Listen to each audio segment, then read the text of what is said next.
Bueno, creo que podemos dar inicio al evento. Esta es una charla interna para miembros del Instituto Paraguayo de Derecho Constitucional. Así es que en nombre del instituto le doy la más cordial bienvenida a todos los participantes. Veo que tenemos una importante concurrencia hoy y no esperaba menos en primer lugar por el expositor, por la calidad del expositor, el profe Rafa Filisola, uno de mis maestros en la facultad y hoy en día, aparte de maestro, un gran amigo. Así es que en primer lugar quiero agradecer a Rafa por haber aceptado estar en la charla de hoy para tocar un tema muy importante. Y este es un tema que no se está improvisando para nada, sino que es una charla que Rafa nos va a dar a partir de un trabajo de investigación muy riguroso, por cierto, porque tuve el privilegio de leerlo, que él elaboró sobre este tema para ser publicado en una revista especializada. Entonces Rafa le ha estado dedicando los últimos meses a investigar sobre este tema y a mí en lo personal me gustó muchísimo el trabajo, no solo por el rigor jurídico del trabajo y metodológico, sino porque él toca temas políticos muy importantes, que no sé si va a hablar un poquito o no de eso hoy, pero toca con las ramificaciones políticas que este tema puede llegar a tener y cómo esto puede crear un desbalance en el sistema de representación democrática que tenemos. Y eso yo rescato porque yo creo que es muy importante unir un poco lo que es el análisis puramente constitucional con cuestiones de teoría política, de ciencia política y otro tipo de análisis. Por eso yo considero que este aporte de Rafa va a ser muy importante. Así es que gracias, Rafa, por tu tiempo generoso. Gracias también a Robert Marcial González, que va a ser de moderador en la charla, en el conversatorio que vamos a tener hoy. Él enseguida va a explicar la dinámica del evento. Y también muchas gracias a todas las personas que están participando de estos encuentros. Ustedes saben que la filosofía de este espacio cerrado a miembros del Instituto Paraguayo es justamente que podamos tener y mantener estos encuentros cara a cara, dentro de lo que nos permite la modalidad virtual, entre nosotros, donde podamos comentar en un ambiente libre de cualquier tipo de temores, a no querer decir tal o cual cosa. Acá podemos expresarnos con total libertad. Somos todos amigos, cada quien tiene su propia visión del derecho constitucional, su propia opinión sobre estos temas. Así es que el objetivo un poco, aparte de conocer y aprender de las charlas, es ir fomentando estos lazos entre nosotros que nos permitan ir creciendo y nutriendo nuestros conocimientos y la confianza mutua entre cada uno de nosotros. Así es que, sin más que agregar, le quiero dar la palabra al moderador para que explique un poco la dinámica del evento, Robert. Bueno, gracias, presidente. Un saludo cordial a todos. Y antes de explicar la dinámica del evento, yo voy a explicar por qué soy moderador. Para que conste en acta que se buscó cupo femenino, cupo de género, y no tuvimos receptividad, así es que no se sospeche siquiera que aquí hay un intento de cooptación masculino ni nada que se le parezca. Dicho eso, lo que metodológicamente la idea es que la actividad se extienda como mucho 1 hora y media. La experiencia indica que este espacio es rico en debate, esa es una de las finalidades principales. Así es que tenemos proyectado que el profesor Rafael Filisola haga uso de la palabra libremente, pero entre 30 y 40 minutos.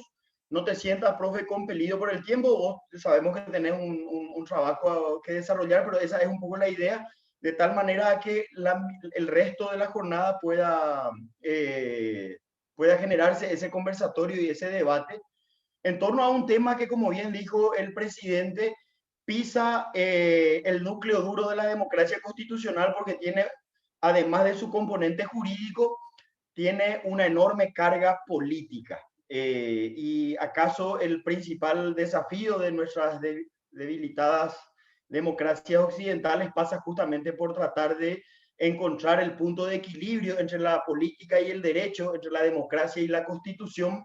Y bueno, y qué mejor que hacerlo de la mano de estos temas, y mucho mejor aún no voy a hacer una presentación curricular del profesor Rafael Filisola, sino que simplemente quiero destacar que mucho mejor aún hacerlo de la mano de alguien que a lo largo de su vida ha hecho un esfuerzo importante, pero sobre todo coherente, por pararse, por dividir su corazoncito en esas dos aguas, ¿verdad? En la política y en el derecho. Y eso, sin lugar a dudas, representa un plus muy grande, porque no todos los académicos tienen realmente la capacidad o, si se quiere, el estómago como para estar verdaderamente ahí en el fragor del combate, en el fragor de la lucha. El profesor Rafael Filisola en ese sentido se ha destacado ocupando cargos importantes. Así es que esa mirada académica y formativa, doctrinaria, si se quiere, está muy enriquecida por lo testimonial. Y lo testimonial hablamos de ahí, de la cocina misma. Así es que auguro una extraordinaria jornada. El instituto ha empezado realmente con el pie derecho sus actividades. No solo ya tenemos desarrollados un par de paneles que fueron todo un suceso, sino que en la reunión que tuvimos el lunes, el problema no fue cómo rellenar nuestro calendario nacional e internacional, sino que cómo hacer para disculparnos con toda la gente que ya tuvimos que dejar afuera porque tenemos solamente 12 meses. Y en un año de pandemia eso es verdaderamente significativo y habla muy bien de todo lo que estamos compartiendo este espacio. Yo charlaba con el profesor Pablo Villalba en la semana y decíamos justamente la enorme riqueza de este espacio que finalmente nos está permitiendo que podamos ejercitar la musculatura democrática y sobre todo aprender a administrar nuestras legítimas, inevitables y saludables disidencias con altura, con rigor, con profundidad y con un hilo conductor, ¿verdad? Es decir, no hablar todo desordenado, sino que hacerlo a través de un tema que sirva de disparador. Dicho esto, la idea, como dije al comienzo, es que el profesor Rafael Filisola pueda presentar el tema libremente, sin interrupción, entre 30 y 40 minutos, para luego intervenir libremente. Se le pide, sí, a los que hagan uso de la palabra después que asuman que todos quieren hablar, que todos queremos hablar, entonces tratar de que esto sea realmente dinámico y ágil y no entrar en ponencias paralelas a la ponencia del profesor, porque eso, que si bien siempre es nutritivo, va a significar recortar un poco la participación y lo que queremos es participar. Muy bien. Entonces, sin más, les pido a todos que silencien sus micrófonos y te dejo el uso de la palabra, Rafael.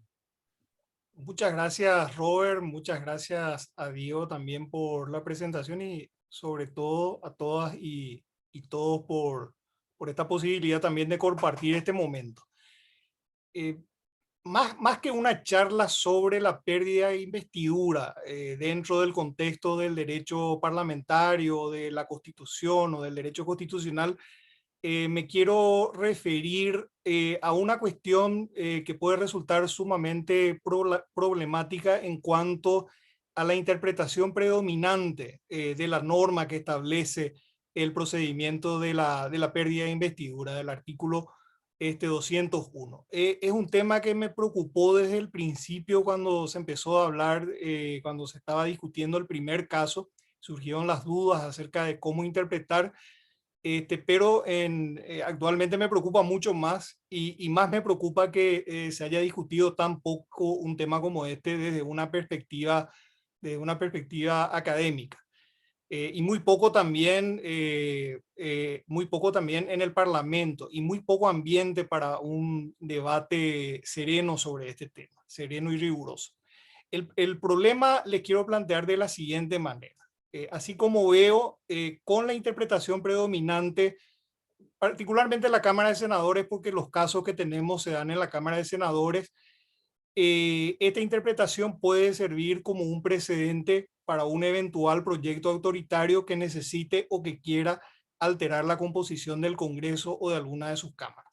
Ese es mi punto de partida y para desarrollar esta idea voy a hacer una breve referencia a la aplicación del artículo 201, un dilema que yo creo que es falso, que se instaló socialmente entre la integridad de la composición del Congreso y la impunidad de sus miembros, es decir, integridad como sinónimo de honestidad, y la impunidad de sus miembros, las dificultades que plantea la lectura de la norma, describir un poco la interpretación predominante, pero también otras interpretaciones que se han propuesto, pero que no han prosperado. Hablar un poquitito del impacto que esto tiene en la democracia y en el equilibrio de poderes, y finalmente algunas palabras finales sobre lo que desde mi punto de vista considero que tendría que ser una nueva lectura de esta norma, y algunas líneas más allá de la interpretación constitucional, más en el campo político, que creo que se deberían seguir a los efectos de evitar un eventual quiebre democrático. Y voy a explicar ahora por qué todo esto. O sea, como recordarán, en el 2017 el famoso caso Audios Filtrados genera una gran indignación ciudadana, una reacción fulminante por parte del Congreso. Dos senadores sumamente importantes son sometidos a proceso de pérdida de investidura y en forma bastante sumaria son privados de sus cargos. Tenemos una decisión, decisión contundente del Congreso que generó mucho respaldo ciudadano, generó mucho entusiasmo, y usando un mecanismo constitucional que no se había usado, por lo menos no encontré ningún registro que se haya usado en 25 años anteriores de la vigencia de la Constitución. Posteriormente, ese mecanismo que no se había usado en décadas se convierte en un mecanismo de uso bastante frecuente.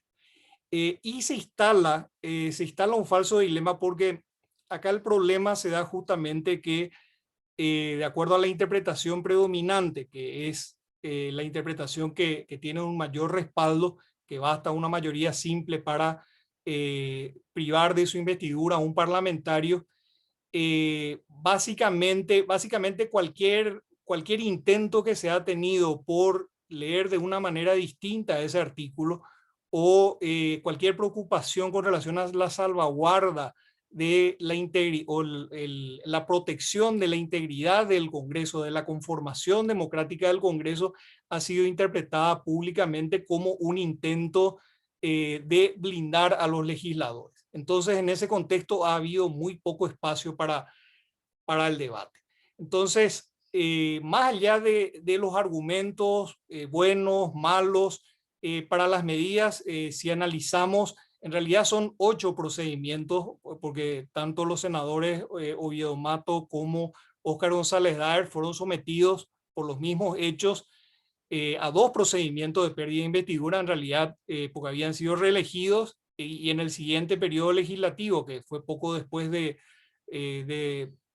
su destitución del cargo de senadores, después de las elecciones, iniciada la nueva legislatura, en realidad no avanzó el proceso porque ellos renunciaron antes.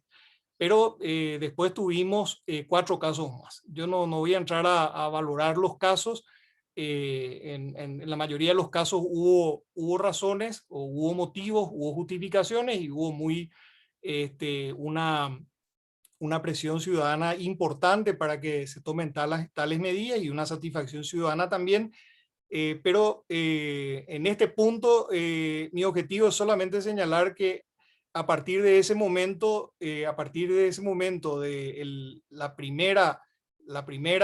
primer procedimiento de pérdida de investidura, tenemos 8 procedimientos.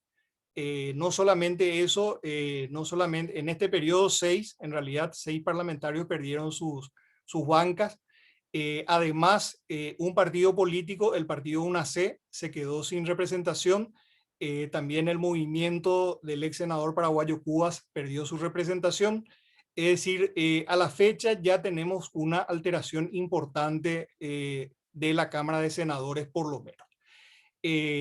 Esto para que lo que estoy afirmando no pueda parecer exagerado, pero buscando para ir un poco a la experiencia en la región, podemos podemos hacer referencia a la llamada crisis parlamentaria del 2007 en Ecuador, por ejemplo.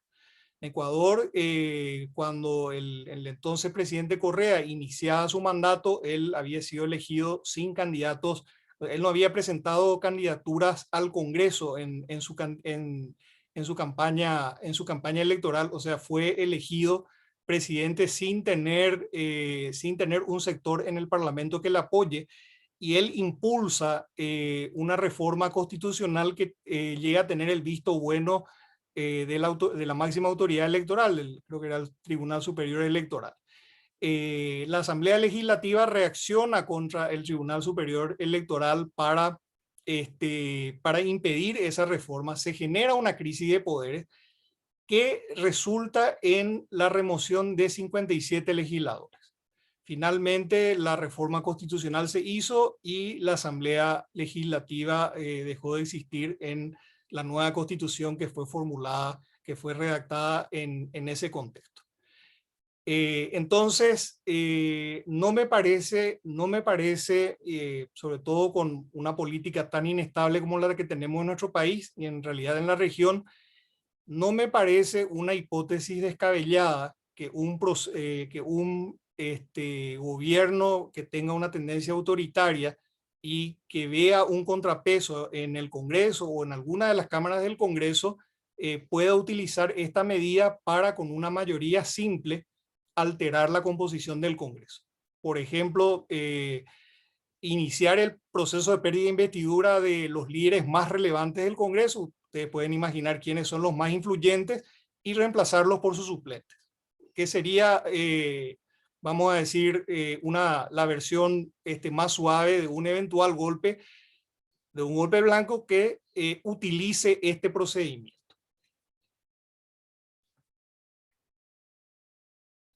Bueno, más allá de estas consideraciones, ciertamente el artículo 201 nos plantea un problema serio de interpretación. En realidad son 3 artículos que funcionan juntos. El artículo 190, que es el artículo que establece la potestad de cada cámara para amonestar, apercibir, suspender a sus miembros por inconducta, por 2/3 o por mayoría absoluta removerlos por incapacidad física o mental declarada por la Corte Suprema. El artículo 201 establece la remoción por la violación del régimen de inhabilidades, incompatibilidades y por el uso indebido de influencias fehacientemente comprobado. Con el artículo, lo primero que debe llamar la atención es que entre el artículo 190 y el artículo 201, que se refieren básicamente a lo mismo, hay un montón de artículos que se ocupan de otros temas o de otras materias. Dentro lógicamente, de los capítulos dedicados al Poder Legislativo. Pero lo primero que resulta llamativo que entre ambos, que estos artículos no estén juntos, uno no siga al otro, o sea, que se hayan dividido y sobre todo que en medio hayan aparecido tantos artículos.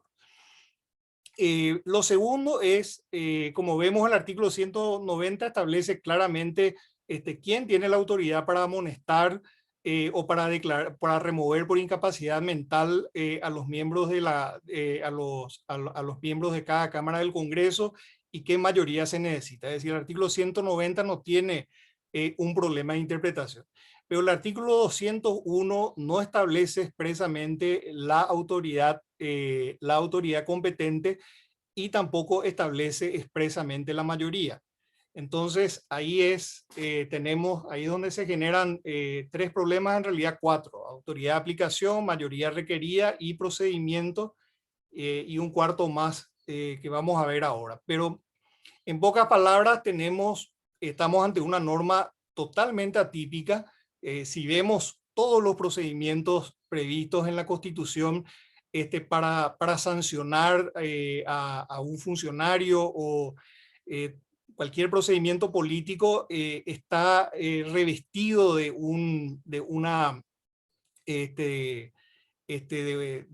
serie de limitaciones, fundamentalmente la limitación de la mayoría requerida, así el juicio político, tanto en la Cámara de Diputados como en la Cámara de Senadores, el desafuero, la intervención de gobiernos departamentales o municipales.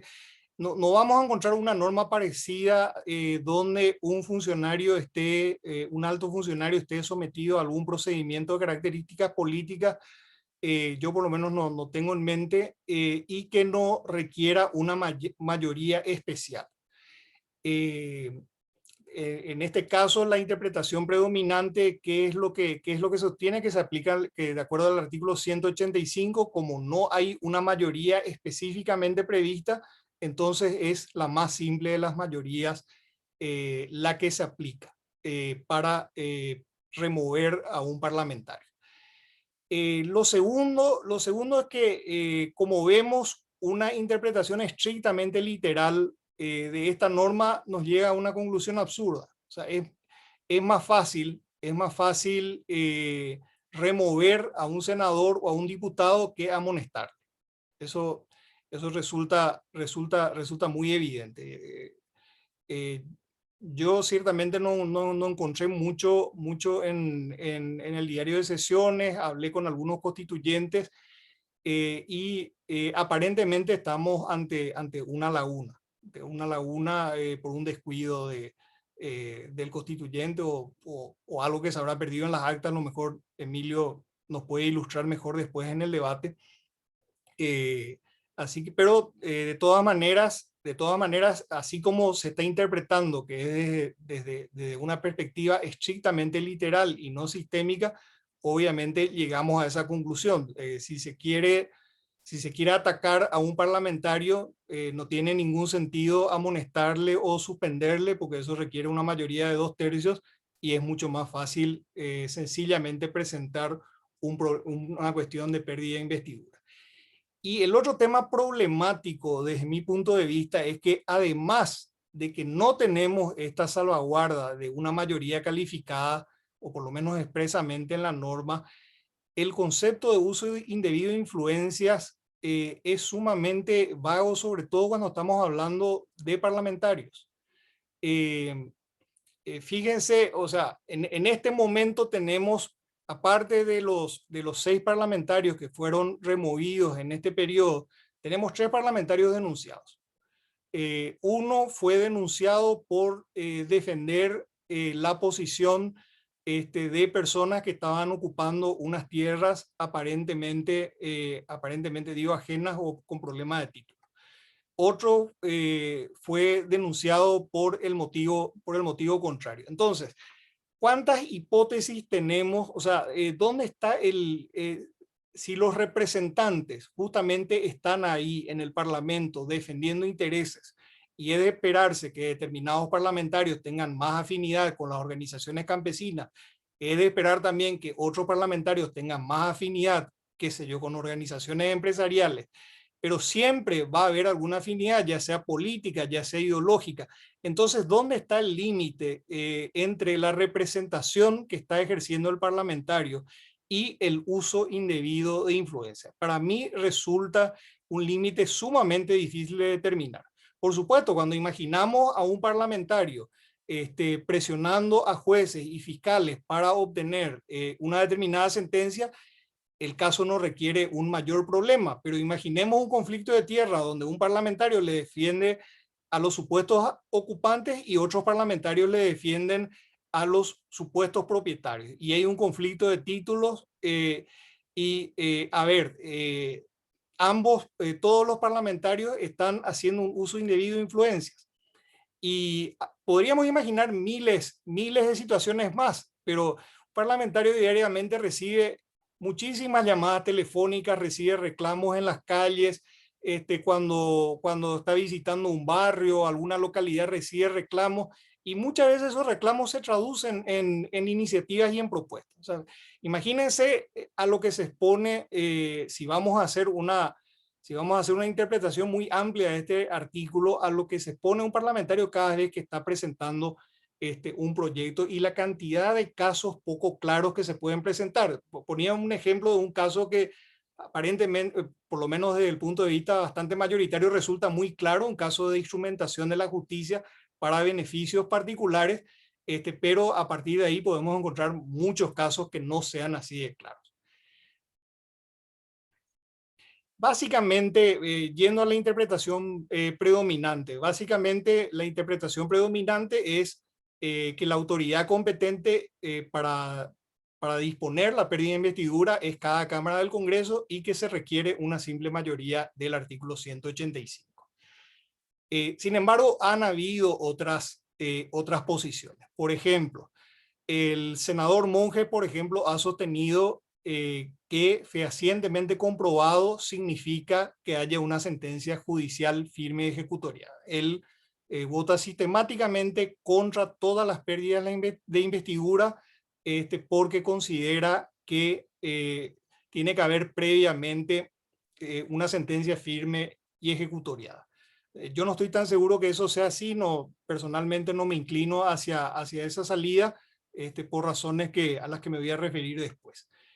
En la doctrina, los doctores Lescano Claude y Ramírez Candia y también nuestro colega y compañero del Instituto Juan Carlos Mendonca Bonet, si bien Juan Carlos habló del tema hace muchísimo tiempo, no sé qué pensará ahora, pero ellos en un principio, Lescano Claude y Ramírez Candia, por lo menos en publicaciones que han hecho, sostienen que el órgano de aplicación del artículo 201 es el Tribunal Superior de Justicia Electoral. ¿Por qué sostienen eso? Porque recordarán que con la Constitución del 67, en la línea de lo que era la Constitución, en la línea de lo que sigue siendo la Constitución de Estados Unidos y lo que fue también en cierta forma la Constitución argentina, el juzgamiento de las elecciones se hacía en el Congreso, hasta la Constitución del 67. Hasta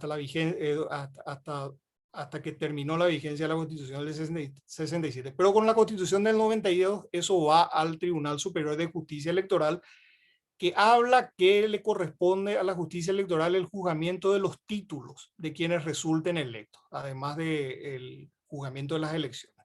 Entonces, con ese argumento ellos sostienen que esto es competencia del Tribunal Superior de Justicia Electoral.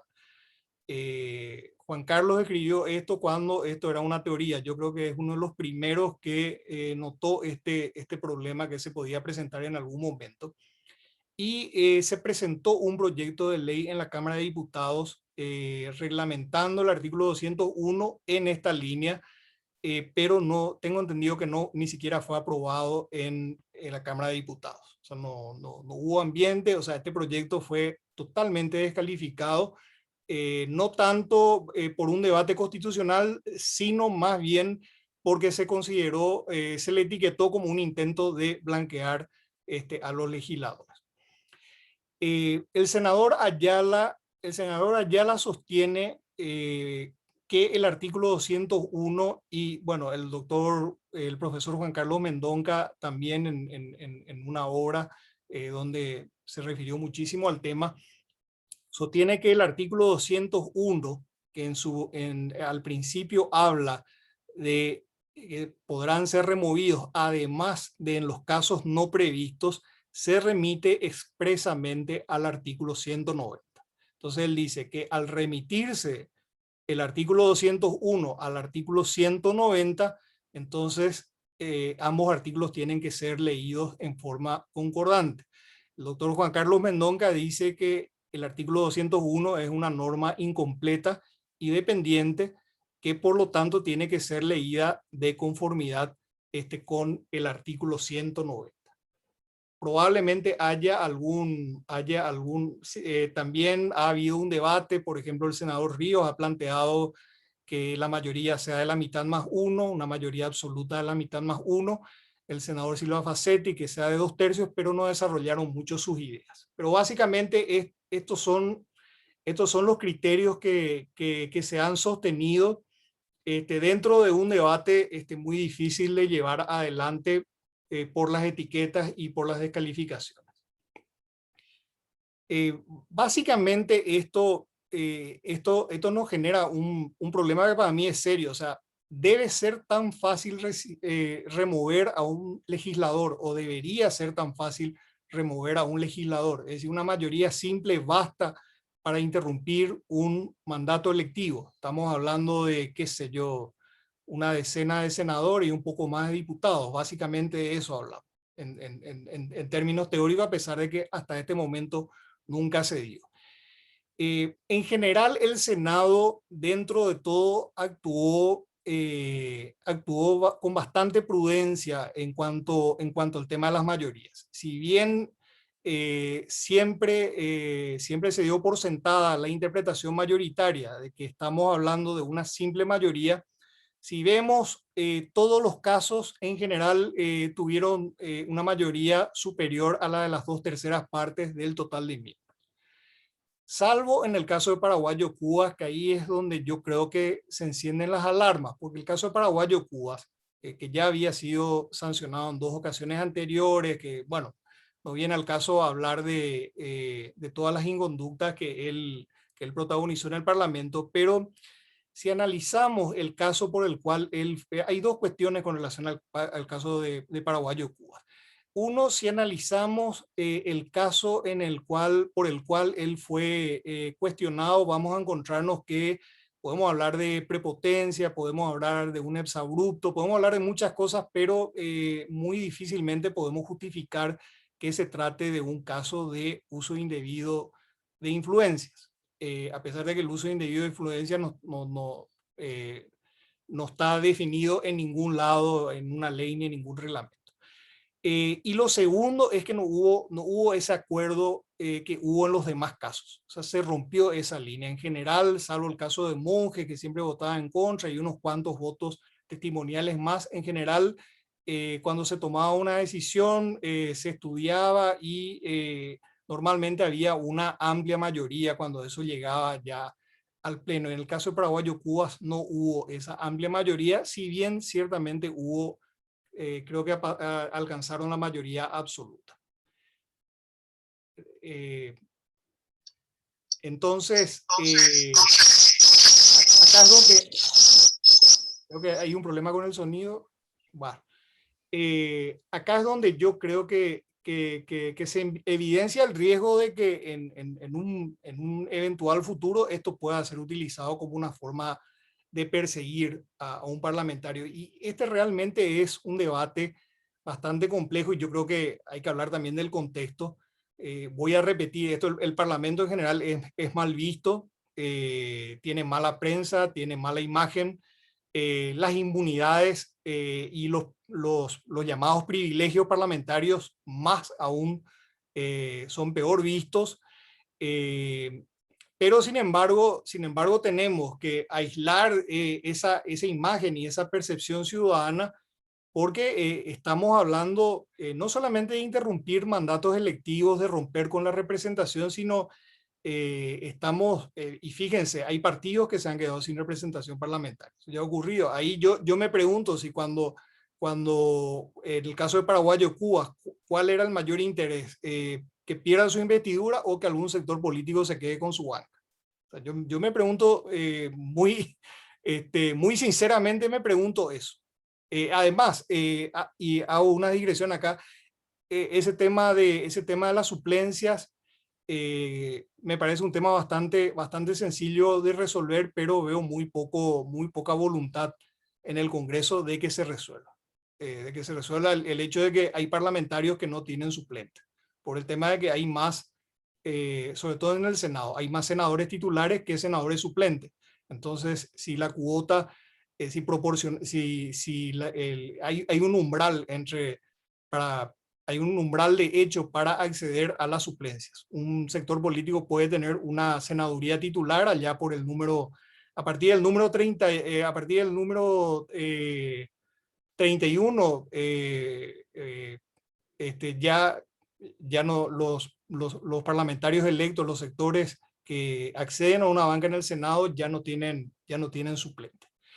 Entonces, ese es un tema aparte, no me quiero distraer, pero de todas maneras es un tema para tener muy en cuenta. Todo esto hace bastante difícil el problema de la interpretación. De todas maneras y de todas formas, y esto está muy vinculado también a cómo vemos o cómo calificamos a la figura del legislador. O sea, cuando hablamos de la condición del legislador, por citar el caso de las inmunidades, ¿de qué estamos hablando? Estamos hablando de un fuero personal que es, creo que es lo que genera mayor irritación cuando los parlamentarios usan las inmunidades para protegerse personalmente, pero en realidad estamos hablando también de un privilegio o de una garantía para la correcta conformación de las cámaras del Congreso y sobre todo la defensa de las mayorías, la defensa de la representación de los distintos sectores que han participado y han votado por legisladores que en teoría por lo menos deberían representar. Ahí hay la Corte IDH, por ejemplo, hace un énfasis en este tema, en el caso Castañeda-Gutmann contra México, haciendo referencia al artículo 23 del pacto, dice que incluye el derecho de participar en la dirección de los asuntos políticos directamente o por medio de representantes libremente elegidos. El Tribunal Constitucional Español, por ejemplo, en fallos del 2002 y otros más recientes del 2016, que fueron usados en los dictámenes para el tratamiento de los independentistas procesados recientemente, por ejemplo, sostiene que que se aplica a los órganos parlamentarios una interpretación restrictiva de todas las normas que puedan suponer una limitación al ejercicio de aquellos derechos o facultades que integran el estatus constitucionalmente relevante del representante político. O sea, una interpretación a favor de la representación, no tanto como protección de la persona, sino como protección del órgano. Un tema interesante para tratar de proponer una lectura distinta a este artículo 201 es ver un poco cómo funcionaba esto en las constituciones anteriores, y nos vamos a encontrar que estas potestades estaban reunidas en un solo artículo, el artículo 62 de la Constitución de 1870, el artículo 71 de la Constitución del 40 y el artículo 141 de la Constitución de 1967. Palabras más, palabras menos, en los artículos que mencioné, las sanciones y la remoción se adoptan por una mayoría calificada de 2/3 y la renuncia requiere una mayoría menor, básicamente. O sea, en todos estos artículos. Y estos dos artículos, si hacen un repaso, el 190 y el 201, parece como que dividieron estos artículos de las constituciones anteriores. Las reacciones de todos, salvo la de 40, que es un poco más larga, pero la del 62 y la del 70 y la del 67 son muy parecidos en cuanto a sus textos. Y si leemos la constitución vigente, pareciera ser como que se dividieron estas funciones en estos dos artículos que, reitero, tienen en medio un montón de artículos distintos. Decíamos que el profesor Mendonca había sostenido, y volviendo al profesor Mendonca, había sostenido que los artículos 190 y 201 tienen que ser leídos en forma integral. Él habla también en su publicación de un problema terminológico, porque dice dos artículos que se refieren a la remoción usan terminologías distintas. Entonces, si leemos, en vez de leer en forma separada el artículo 190 y el 201, si leemos de una manera sistémica, podríamos enumerar, leer la norma de la siguiente manera. 1. Cada Cámara reglamentará su propio reglamento. 2. Por mayoría de 2/3 podrá amonestar, apercibir o suspender hasta por 60 días sin goce de dieta a cualquiera de sus miembros. 3. Por mayoría absoluta podrá removerlo por incapacidad física o mental declarada por la Corte Suprema de Justicia, la violación del régimen de inhabilidades e incompatibilidades previstas en esta Constitución y el uso indebido de influencia. Y 4. En los casos de renuncia se decidirá por simple mayoría de votos. eso más o menos sería si seguimos la línea argumental del profesor Mendonca, que yo creo que es la correcta, una interpretación sistémica que es perfectamente coherente con el principio de la democracia, el principio de la división de poderes, con el régimen que tienen las cámaras del Congreso. Ahora, siendo muy francos, yo no creo que el Parlamento tenga espalda suficiente o que tenga voluntad para revisar la lectura, si bien es cierto, por ejemplo, hay algunos hechos recientes que me resultan alentadores. Por ejemplo, que se presentó una ley reglamentaria, si bien no toca este tema espinoso de las mayorías, por lo menos define más, trata de acotar más el concepto de uso indebido de influencia y establece un debido proceso, de tal manera que el procedimiento no sea tan breve, o sea, no sea desarrollado bajo tanta presión. Entonces, tiene media sanción en la Cámara de Senadores y está en la Cámara de Diputados. Y lo otro es que decidieron una moratoria en el tratamiento de las tres denuncias que siguen pendientes. Entonces, a ver, para resumir, la interpretación predominante es muy cuestionable porque nos lleva a una conclusión absurda. Estamos ante una laguna subjetiva, involuntaria del constituyente, lo que nos obliga a una interpretación que vaya más allá de lo literal. Esta relativa facilidad para apartar a un legislador de su banca sienta un precedente que desde mi punto de vista puede servir para alterar la composición de las cámaras en forma irregular. Eso ya ha ocurrido. De hecho, fíjense, si son removidos, además de los 6 que ya fueron removidos, 2 de ellos en 2 ocasiones por las mismas causas, dos organizaciones políticas que quedaron sin representación, y si son removidos 3 más, se habrá alterado la composición de la Cámara de Senadores antes de que llegue a su tercer año en un 20%, lo cual para mí es ya un número preocupante. Y finalmente, una consideración: como yo no veo que haya una voluntad o que haya alguien que pueda, que haya algún sector que pueda liderar un debate en un sentido contrario de esta interpretación predominante, que es muy aplaudida y al contrario, esto genera también un rechazo de toda interpretación distinta. Yo creo altamente improbable que la Cámara de Senadores cambie el criterio que ha sostenido.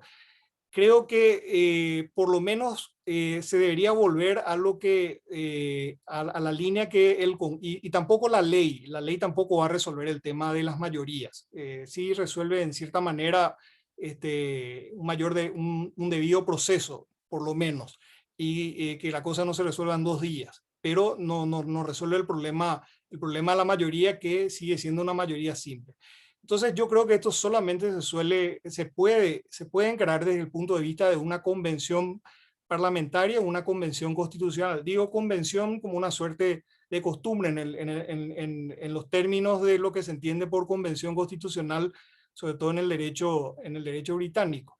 Creo que se deberían establecer determinados estándares, para mí 4 fundamentalmente. En primer lugar, determinar muy claramente la interpretación, o sea, qué se entiende por uso indebido de influencias. La interpretación debe ser una interpretación restrictiva.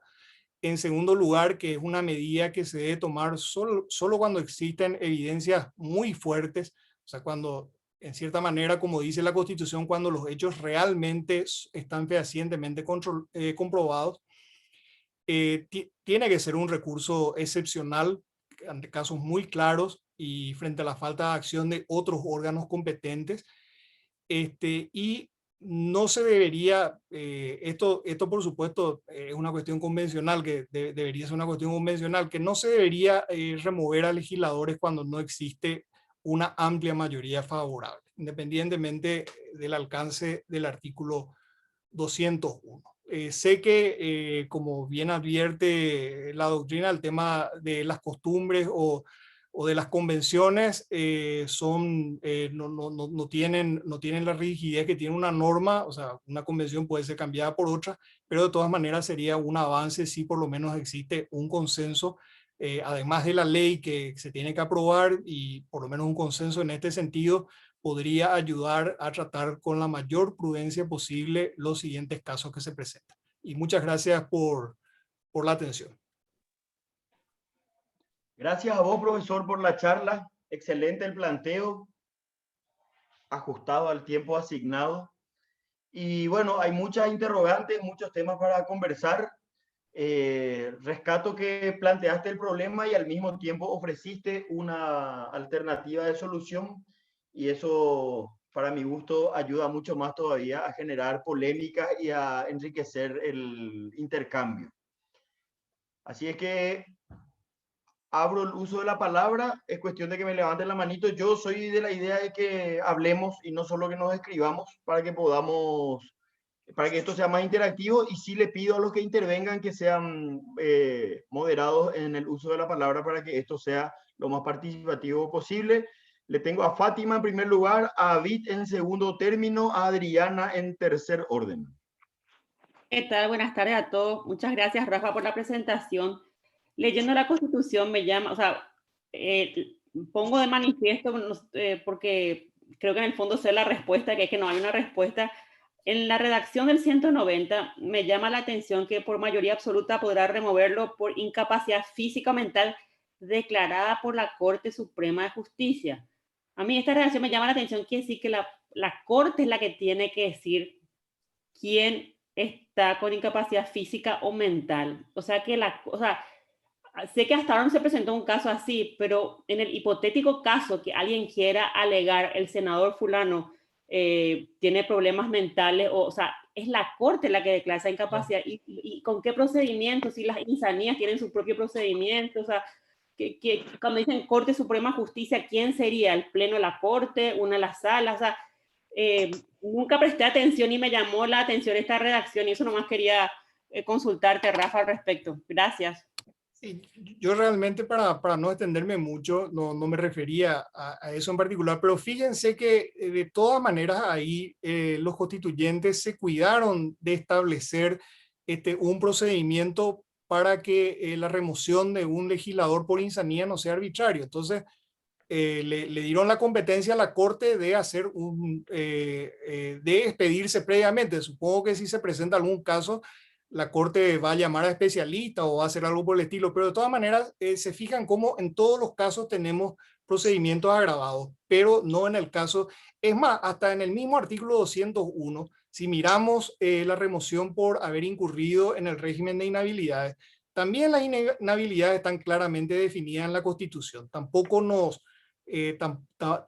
también es un procedimiento agravado porque están definidas las causales. Ahora, con el uso indebido de influencia es donde tenemos un problema, un tipo muy abierto, donde al no estar clara la mayoría ni el procedimiento, obviamente se presta a los casos que hemos visto, ¿verdad? Que más allá de entrar a valorar cada caso en particular, tenemos que todos fueron rápidos en medio de un gran debate ciudadano, de mucha indignación y de mucha presión ciudadana y mediática, unas veces más mediática que ciudadana.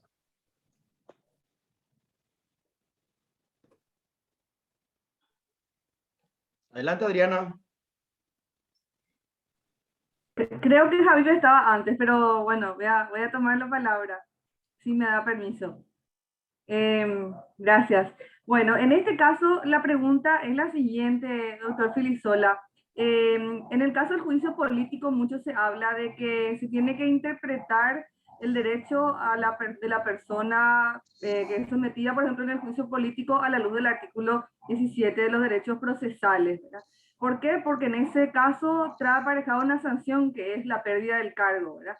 Y en este caso en particular, cuando hablamos de pérdida de la investidura, que también trae aparejada una sanción, ¿cuál es la pérdida de la investidura? ¿No deberíamos también exigir que el artículo 17 y todos los derechos que están establecidos como derechos procesales incluidos en esa norma deberían ser aplicables también al proceso de pérdida de investidura? Esa es la pregunta.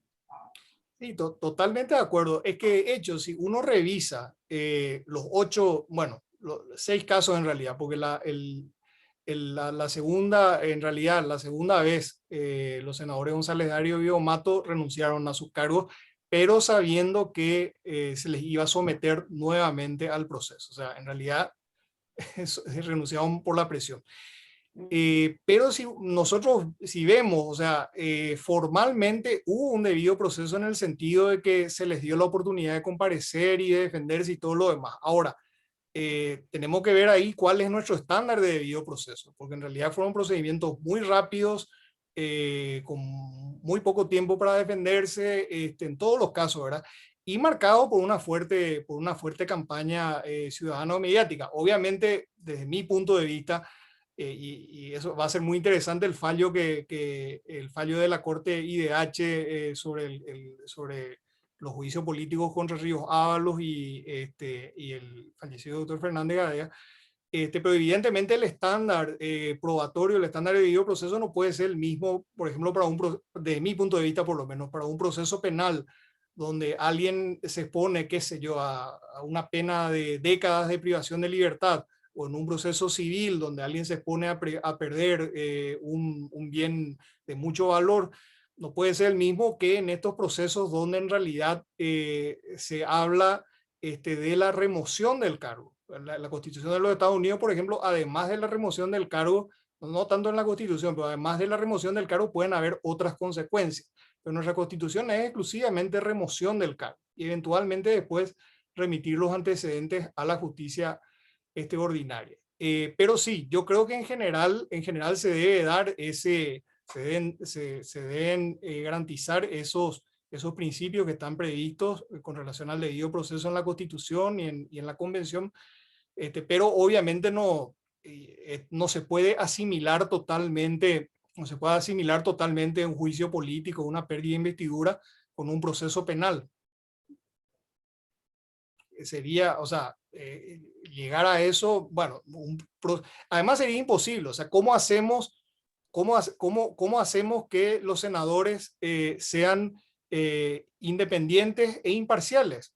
O sea, eso es imposible por la propia definición constitucional, es imposible. Podemos pedirle a un juez que no se presenta a elecciones, que no rinde cuentas al electorado, podemos pedirle que sea independiente e imparcial, pero una persona que se postula por un partido político, que forma parte de un bloque parlamentario, o sea, es imposible pedirle. En Estados Unidos preside, o sea, juran todos, qué sé yo, parcialidad, pero yo creo que en cualquier país del mundo donde existen este tipo de procedimientos, en principio hay una tendencia antes de que se inicie el proceso. Y eso me parece que por la definición misma, y si ustedes siguieron, yo no pude seguir todas las audiencias, pero siguieron las audiencias en este caso de Ríos Ábalos y contra el Estado, se habrán dado cuenta que un poco el debate que estaba flotando en el ambiente era justamente eso. O sea, hasta dónde se puede garantizar el debido proceso. Y creo que el gran debate va a ser eso, ¿verdad?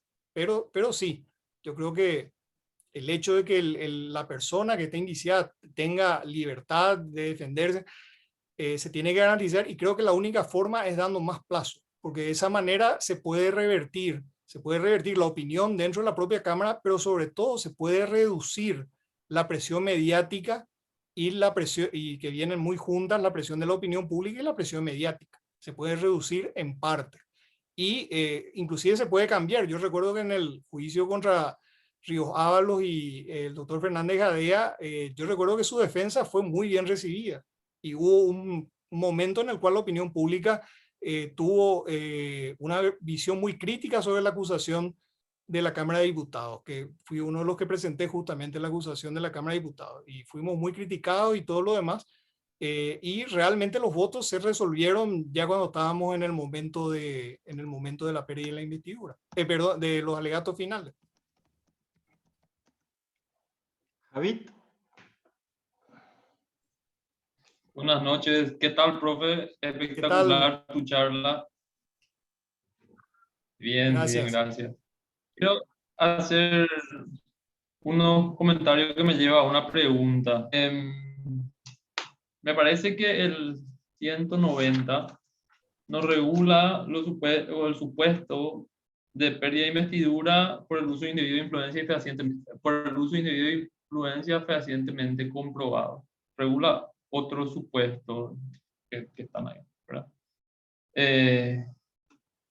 Atendiendo a que hay problemas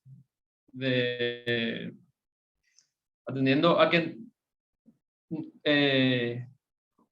¿cómo digo? No se ponen de acuerdo en quién juzga, si la Cámara de Senadores o el Tribunal Superior de Justicia Electoral, el uso indebido de influencia. Además, tampoco hay una determinación clara de qué es uso indebido de influencia y, por otro lado, fehacientemente comprobado. ¿Le parece que la Corte puede hacer alguna interpretación o sentar un criterio interpretativo que deba seguir el Senado respecto de qué es uso indebido de influencia, qué es fehacientemente comprobado? Y acá voy a otra cosa. Hay antecedentes de que el Congreso no acata sentencias de Corte. Entonces, sentada la interpretación por la Corte, ¿se puede pensar en alguna medida de tal manera que el Congreso, en el proceso, si es que se declara competente para juzgar la pérdida de investidura, utilice la interpretación sentada por la Corte? Además, creo que el Congreso y la Cámara de Senadores no tienen atribuciones de interpretar la Constitución. Ya. Mira, qué suerte que me preguntaste, porque fíjate vos que lo que más se discutió en el Congreso, acá tenemos dos problemas: cuál es la autoridad de aplicación del 201 y cuál es la mayoría. Con relación a la mayoría, prácticamente hay una posición lapidaria por parte de la opinión pública en general, y es imposible salirse del tema de que la mayoría es la mayoría simple. Pero, sin embargo, en cuanto a la autoridad de aplicación, prácticamente no hay cuestionamiento. O sea, nadie ha cuestionado que las cámaras del Congreso tengan esa autoridad. Entonces, ahí es donde entra, y esto refuerza un poco la lógica del doctor Mendonca y la opinión que tiene el senador, que expuso el senador Eusebio Ramón Ayala. Me estoy refiriendo a ya el libro de sesiones de la Cámara de Senadores. Mendonca, el profesor Mendonca lo desarrolla de forma mucho más estructurada. Él lo que dice es, como el artículo 201 dice, además de los casos ya previstos, se podrá remover a parlamentarios por uso indebido de influencia. Entonces, él dice, Ramón Ayala dice que ese artículo se remite al 190 en cuanto a dos temas: la autoridad de aplicación y la mayoría calificada y la mayoría absoluta. Y el doctor Mendonca, de otra manera, pero afirmando lo mismo, dice que el artículo 201 es una norma incompleta y que en consecuencia tiene que ser incompleta y dependiente. En consecuencia tiene que ser leída en concordancia con el 190. O sea que ambos coinciden que no se puede leer por separado ambos artículos. Y fíjate vos, en la práctica, la interpretación predominante es coincidente con esta línea, porque la interpretación predominante asume que es el Parlamento, que son las cámaras del Congreso los órganos de aplicación o la autoridad de aplicación. Entonces, ¿con qué argumento si en el artículo 201 no dice quién va a remover por uso indebido de influencia? No dice en ningún lado el artículo 201. O sea, en el caso de la autoridad de aplicación se están remitiendo al 190, pero no en el caso de la mayoría necesaria,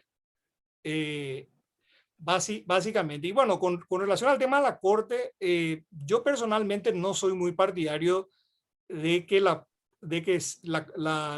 solución venga por el lado de la Corte. Creo que es un tema que se tiene que resolver en el Congreso, de mi punto de vista, por el lado de una relectura de la norma, o por el lado de ciertas convenciones a las cuales y la ley reglamentaria y ciertas convenciones a las cuales se lleguen. Creo que el Congreso debe conservar esa facultad que la ha tenido históricamente de la Constitución de 1870. Y ciertamente yo creo que sí, no solamente la Corte Suprema interpreta la Constitución. Parlamento cuando hace una ley interpreta la Constitución, el presidente de la República cuando veta una ley interpreta la Constitución, o sea, un funcionario público interpreta la Constitución, ¿no? Ciertamente la interpretación, la interpretación por excelencia es la que se hace en el Poder Judicial, pero la interpretación no puede quedar reducida obviamente al Poder Judicial, y en este caso, que es una cuestión que involucra a la integración del Congreso, a la composición del Congreso, yo creo que el intérprete privilegiado en este caso debería ser el Congreso. María Inés, te toca. Gracias. Bueno, yo tengo dos cuestiones. La primera cuestión es, me pregunto si es que efectivamente la intención de la constituyente en su momento era darle esa atribución al Congreso, y específicamente porque en esta constitución fundamentada que tiene pedacito de lo que se habló en la constituyente, les quiero leer un pedacito. Un diputado o un senador electo democráticamente legitimado por voto popular solamente puede ser excluido de la Cámara cuando se afecte su inmunidad a través de un proceso de juicio político o se le pida desafuero por delitos comunes, pero de ningún modo el cuerpo colegiado puede excluirlo de su seno por desorden de conducta o lo que sea si no hay una causa claramente establecida a través de un proceso judicial. Esto dijo Cano Radil cuando se estaba estudiando el artículo 190. Sin embargo, no hay ninguna mención de esto, por ejemplo, cuando se trata del 201, no tiene esta aclaración debajo. Entonces a mí me queda ahí la duda de que si efectivamente fue esa la intención de la constituyente o no. Eso por un lado. Y por otro lado, otra pregunta es, ¿qué pasa con el derecho de ser representado del ciudadano? Había mencionado, doctor, antes los ejemplos de España, por ejemplo. En España, en su constitución, en el artículo 23, tienen específicamente, los ciudadanos tienen derecho a participar en los asuntos públicos directamente por medio de representantes.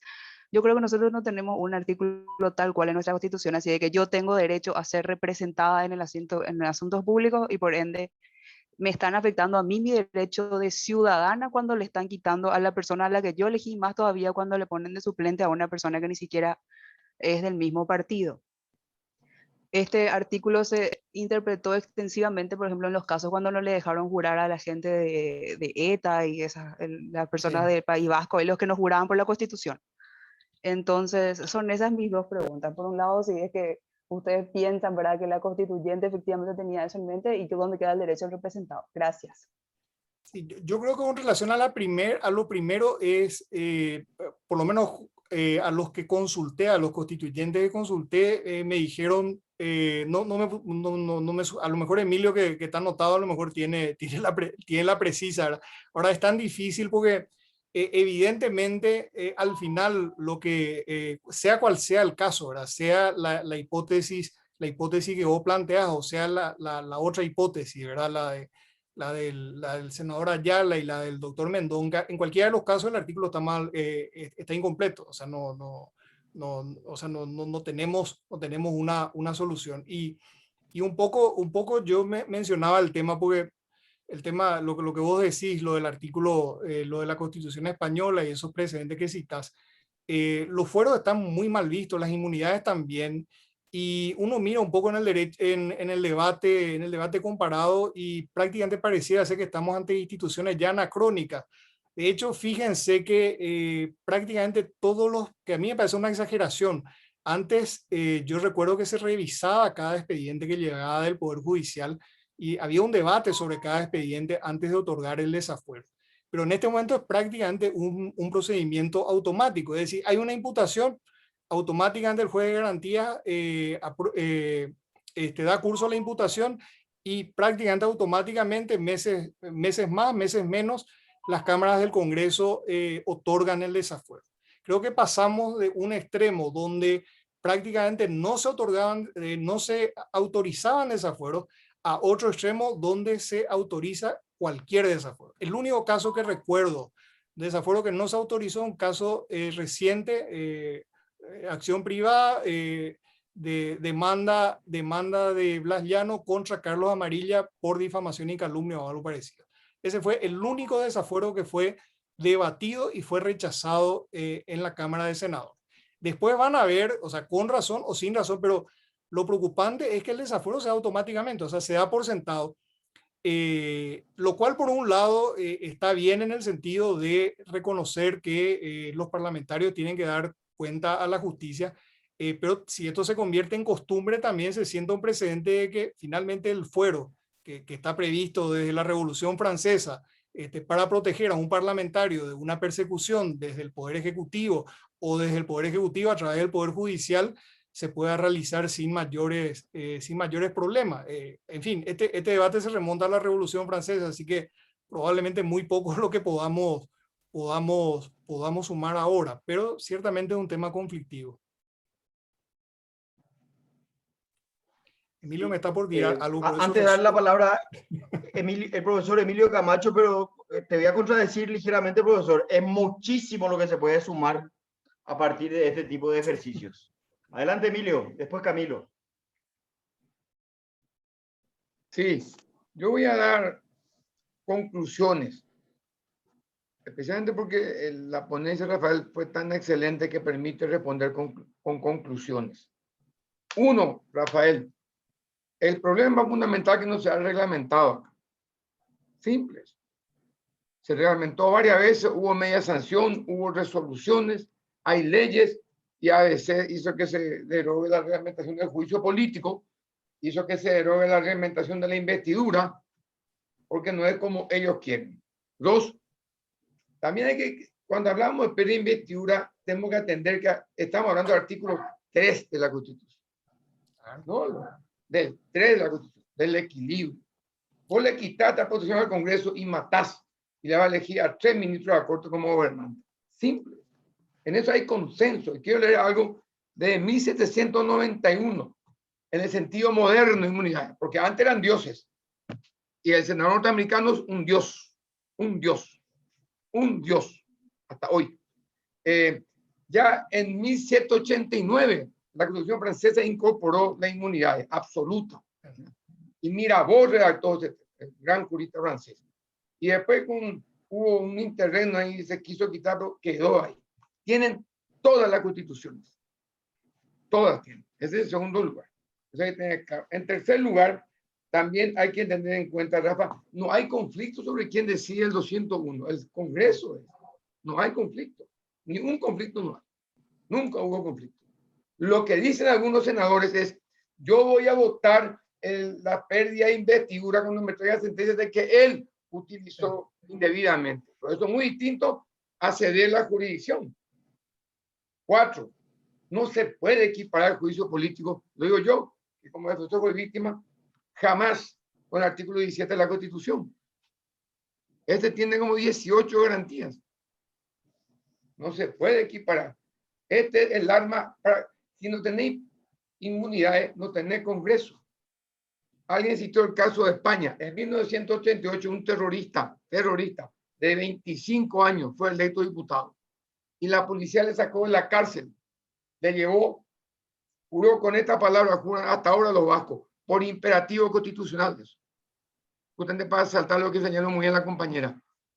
Ellos pues no acatan, o sea, no reconocen. Entonces digo, por imperativo constitucional, juró, le proclamaron 25 años y le llevaron preso otra vez. Sí. Es decir, la inmunidad parlamentaria es muy importante para la democracia. Otro concepto hay que replantear profundamente, compañeros, cuando dice ciudadanía. ¿Qué es ciudadanía? La ciudadanía que yo conozco se forma fundamentalmente a través del sufragio, que es la forma universal de expresión. Y cada 2 años, 5 años dicen otra cosa de lo que dicen algunos que dicen que es ciudadanía. Lo que estamos viviendo ahora, para ir concluyendo, para mí, es el desgaste de esta figura por el uso inmoral, incorrecto de individuos que hacen muchos legisladores. Pero eso jamás puede llevarnos para cuestionar la figura. Un ejemplo, en Argentina es 120 veces más fuerte que acá. 120 veces más fuerte. Vean ustedes aquí a nadie. Pichetto, enemigo mortal, que tiene, dijo, yo no voy a votar hasta que haya sentencia. Pichetto, enemigo mortal de Cristina. Entonces, acá no me estamos planteando de esa forma. Ustedes saben un senador norteamericano desaforado. Yo les digo, no saben. En Europa, el Tribunal Supremo, cuando el Pleno lo acepta, el Tribunal Supremo tuyo, caso por caso, caso por caso. En España, caso por caso. El Tribunal Supremo, si la judicial. Y por último, acá hay un problema así de la época, es cuando se sancionó esta Constitución, no teníamos actual Código Procesal Penal. Antes era plenario y sumario. Por eso esta Constitución investigará el mérito del sumario. El Congreso. Y si al Congreso le parece que un presidente no incurrió en tráfico de violencia, o un senador, un colega, y no incurrió. Ese es nuestro sistema constitucional, el parlamentario, juez parlamentario. A nosotros, cuando el juicio político se nos notificó a las 18 horas y se nos citó para al día siguiente 9 horas, 4 horas no hubo, 3 horas hábiles no tuvimos. 3 horas hábiles no. ¿Pero qué? Concluyo con 2 cosas, ¿verdad? Y ahí va la pregunta rápida. Yo creo que lo que la doctrina internacional está diciendo es: hay 3 cosas más que hay que respetar en un juicio político. De hecho, la defensa hace lo y controvertir pruebas. Pero no puede someterle el plazo razonable, el peritaje, prudencia, etc. Entonces, yo creo que acá está una presión de poderes fácticos contra el Congreso. Yo tengo enorme crítica contra el legislador con revisión del juicio. Pero ¿quién soy yo? Soy un abogado nomás. A mí no me dio el pueblo una potestad. Entonces, eso hay que ser muy prudente, muy cauto. A veces los perros que van asusados por 2 o 3 medios de prensa, el pueblo, y te van a la calle, están 60 personas. Y el pueblo está trabajando. Entonces, Rafael, mi pregunta sería es: ¿vos no crees que es un problema de reglamentación nomás? De reglamentación nomás. Esa es mi pregunta. Yo creo que sí. Ahora, yo creo que el tema de la mayoría no se resuelve con la reglamentación, porque hay gente que está leyendo el artículo 201 con el 185, como si fuera un caso donde no hay una mayoría agravada prevista. Sin embargo, si tomamos la línea de pensamiento expuesta por el doctor Mendonca, y que es una línea dependiente, que es una norma dependiente, y que tenemos que leerla con el artículo 190, ahí sí nos cuadra. Es más, repito esto, o sea, si nosotros, ¿de dónde sacamos? O sea, es cierto, Emilio, que no está en controversia que las cámaras del Congreso sean la autoridad de aplicación, y yo estoy de acuerdo con eso. Digo, estoy de acuerdo con tu enfoque de los fueros, de las inmunidades parlamentarias, por muchas razones que podemos hablarlas en algún momento. Pero si la autoridad de aplicación te surge no del 201, sino del 190, ¿por qué no aplicar también el criterio en cuanto al voto? Que para mi gusto, inclusive, mayoría absoluta es poco. O sea, debería ser 2/3. Si va a interrumpir el mandato de un funcionario electo por voto popular, debería ser un procedimiento agravado y por una mayoría muy agravada. A no ser, como están diciendo en el chat, que por ejemplo haya un procedimiento de revocación de mandato o algo por el estilo, que sería otra cosa, que hay que ir con cuidado también. Veamos la experiencia de Evo Morales en Bolivia, que ellos implantaron eso. Veamos en los países donde se ha implantado. O sea, la revocatoria de mandato no necesariamente va a sumar estabilidad, gobernabilidad y representatividad. O sea, probablemente en un escenario de revocación de mandato, en Bolivia cuando se planteó Evo contra, o no me acuerdo quién fue primero, si Evo o la oposición, contra gobernadores, y los gobernadores después contra Evo. Lo que sí que todos se quedaron al final. Ahora, ¿quién tiene espalda? O sea, no ser que tenga un partido tradicional detrás o que tenga sectores económicos detrás, ¿quién tiene espalda para ser electo y después de 1 año, 2 años, ir a un proceso de revocación de mandato? O sea, hay que ir con mucho cuidado. Y miremos la experiencia de Perú, donde metieron el tema de la no reelección de parlamentarios, metieron un montón de instituciones, que parecían que eran muy populares en la opinión pública. Pero miren el lío que tienen ahora. Tienen un Congreso que no representa a nadie, van por el 4º presidente en un periodo constitucional. O sea, desestructuraron totalmente la política, desestructuraron totalmente los partidos. O sea, hay que ir con mucho cuidado, porque nos puede parecer una muy buena idea de repente una lectura. Por ejemplo, esta lectura surge del clamor del momento. O sea, había que reaccionar por el tema de González Dar, que era un escándalo, Y bueno, entonces para asegurarse había que leer, era necesario leer que bastaba una simple mayoría, por si había defensores dentro de su partido. Entonces, algo que resultó ser muy buena idea para un caso puntual, después terminó en un proceso que le dejó a dos partidos, a dos organizaciones políticas fuera del Congreso. Y bueno, y la historia va a continuar probablemente, o puede continuar si nos vamos con cuidado. Camilo, aunque se me perdió en la pantalla, ahí está, a la escala izquierda. Camilo, tu turno. Gracias, Robert. Bueno, en primer lugar, Rafa, un abrazo, excelente exposición.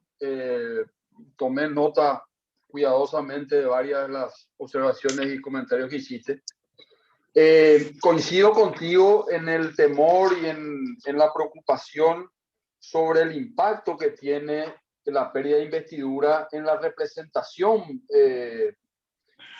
popular, digamos, ¿verdad? O sea, el caso de Paraguayo-Cuba me parece que es ejemplificador en el sentido de que un sector de la población pierde efectivamente con la salida de Paraguayo-Cuba una representación en el Congreso que es claramente un sector, si se quiere, minoritario frente a los partidos tradicionales. Ahora, yo coincido con el doctor Camacho en el sentido de que tampoco veo dudas en cuanto a la autoridad de aplicación. Es más, me parece, Rafa, riesgoso poner en duda, no digo que vos lo hagas, pero digo, me parece poner en duda, riesgoso poner en duda la autoridad de aplicación y sobre todo pensar en que el Poder Judicial o la Corte pueda tomar intervención en alguno de estos casos. Creo también que afecta al sistema de equilibrio de poderes y me parece que se le resta al Congreso una facultad que es fundamental, ¿verdad?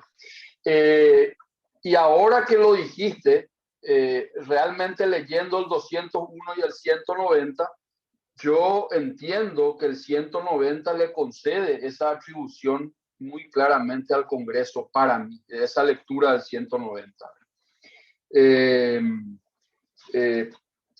Quiero decir otras cosas más, pero no quiero extenderme demasiado. Básicamente es eso. No, totalmente de acuerdo, Camilo. Yo cité la controversia porque está puesta en la doctrina, particularmente los doctores Lescano Claude y Manuel Ramírez. Y a Juan Carlos le cito también, pero en realidad es un trabajo de hace 20 años donde hablaba sobre especulaciones, ¿verdad?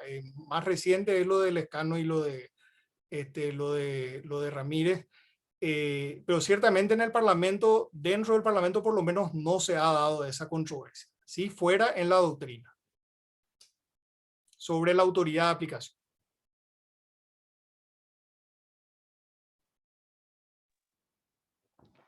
Excelente. ¿Alguien más quiere hacer uso de la palabra? Estamos a 1 hora y piquito de haber iniciado. El presidente quiere hacer una pregunta. Te leí la mente, presidente. Bueno, gracias, muchas gracias a todos los que intervinieron. Gracias, Robert, por la moderación. Gracias, María Inés, por ocuparte de la parte técnica, por el apoyo. Y Rafa, nuestro expositor, gracias. Creo que ha sido una tarde magnífica, una nueva muestra más del enorme potencial que tiene el instituto. Imagínense ustedes lo que comentó Rafa. Resulta ser que nos estamos dejando guiar por titulares de prensa, por lo que dice la opinión pública, por la furia de las redes sociales, y lo que hicimos en este espacio es reflexionar con serenidad, con rigor, con espíritu crítico, analítico, viendo todas las ramificaciones del problema. Y eso es lo que yo realmente rescato, más que hacer un redondeo, eso es lo que yo rescato. Salimos del doxa y fuimos al episteme de la mano de Rafa, de la mera opinión al conocimiento, de la mano de Rafa y también de la mano de todas las personas que han intervenido con preguntas muy, pero muy interesantes. Yo, como Robert me dijo que yo tenía que hacer una pregunta, más que una pregunta, un comentario. Yo creo que esto va a llegar a la Corte. De hecho, ya se han planteado acciones ante la Corte. Ya salió una y creo que hay otras pendientes de decisión. creo que las decisiones de la Corte van a ser merecedoras de respeto por parte del Poder Legislativo en la medida en que sean decisiones sólidas, decisiones que conciten la adhesión, que estén bien fundamentadas. Pero sí yo creo, en línea con lo que sostuvo el expositor Rafa, y también creo que Emilio dijo esto, que esta es una atribución que en definitiva compete al Congreso. Y lo último que voy a decir es, quiero citar a un constitucionalista, a un publicista alemán, que decía lo siguiente, y estaba hablando del caso alemán, y decía, no hay que olvidar que la creación de la Constitución es solo el punto de partida para una evolución constante en la que los usos y costumbres desempeñan un gran papel. ¿Y por qué traigo esta a colación? Porque creo que esto fue una parte central justamente de lo que dijo Rafa, vinculando con esta atribución del Congreso. Creo que en la medida en que el Congreso siente buenos precedentes en la materia, este problema más tarde o más temprano se va a ir decantando hacia una solución pacífica, pero ese en la medida en que es un cualificador importante, porque lo que se dio en el caso Paraguayo-Cuba, por llamarlo de alguna forma, ahí esto lo conversábamos con Rafa cuando discutíamos los avances de su proyecto de investigación, fue justamente una ocasión para que el Congreso siente un precedente bien hecho, y sin embargo hicieron las cosas mal y nos llevaron por ese mecanismo que me parece que después de la posición de Rafa, muchos como yo estamos convencidos de cuál es la mayoría requerida acá. Entonces yo creo que quizá en el futuro rever ese mal precedente y reencauzar un poco la discusión. Creo que en la tarde de hoy hemos demostrado el aporte que el Instituto Paraguayo de Derecho Constitucional, de la mano de sus destacados miembros, pueden hacer para robustecer el debate constitucional y la democracia en Paraguay. Eso es todo lo que quería decir, y con esto quiero dar por cerrado el evento para liberarles a todos. Me gustaría que esto se coloque en nuestro canal en YouTube para poder compartirlo con la opinión pública y así generar un poco insumos para robustecer el debate y la deliberación pública sobre este tema. Muchísimas gracias a todos por asistir.